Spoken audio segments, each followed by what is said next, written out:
Yet, what is China trying to do? It's trying to break us apart. And that, fortunately, will not happen because I believe firmly that our leaders realize that in this region, China, although without saying it, and I'll say it for you, is the biggest disruptor of international peace in the ASEAN region.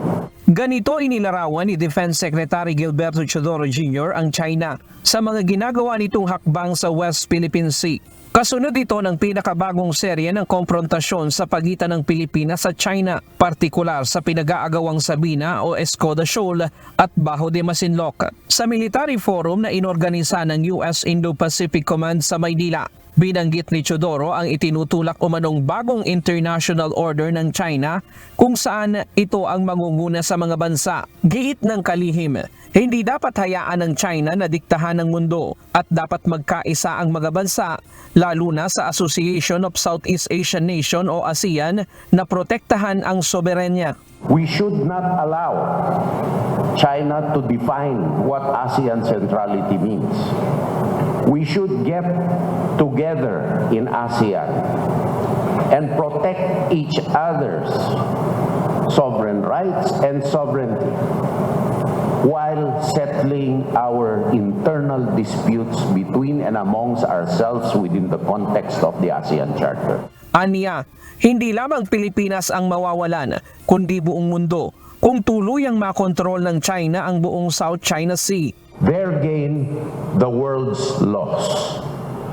I repeat, it is not a Philippine loss so much as a world's loss because a retesting, a recalibration, a redefinition by bilateral agreements which chip away from multilateralism and multilaterally agreed upon frameworks and rules and norms becomes the venue for reshaping a legal order into one country's specific benefit.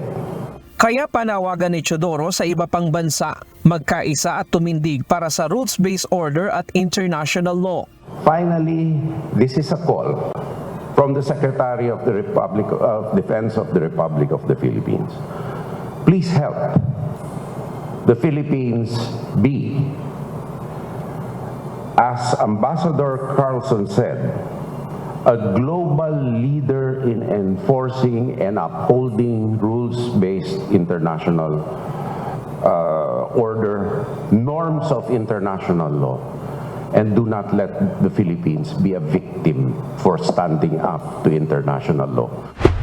Isinusulong rin ni Teodoro ang pagtalakay sa mas malawak na kahulugan ng Mutual Defense Treaty ng Pilipinas at US. Ang 1951 Defense Pact ng dalawang bansa ay maaaring i-invoke kapag may nangyaring armed attack sa puwersa, barko at aircrafts. There are ongoing conversations, so not to broaden the scope of the MDT, but to broaden interpretations, to make it more dynamic and not fall into China's trap of canalizing us.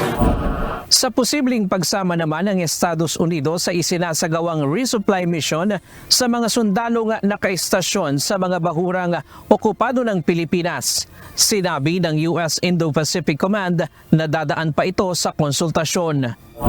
First step is consultations on the articles, and so when you ask, would the U.S. consider?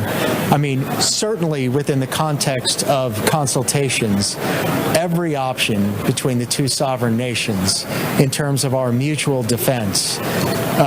Escort of one vessel to the other is an entirely reasonable option within our mutual defense treaty among this close alliance. Pero sabi ng Armed Forces of the Philippines, gagawin muna nila ang lahat ng opsyon sa pagganap ng kanilang misyon bago humingi ng tulong sa mga kaalyadong bansa. The attitude of the Armed Forces of the Philippines, as dictated by the Philippine laws, is for us to first rely on ourselves.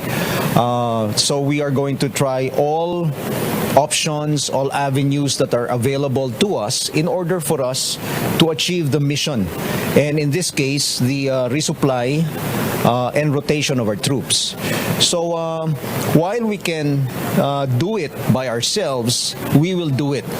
And we will then seek for other options when we are already constrained from doing it ourselves.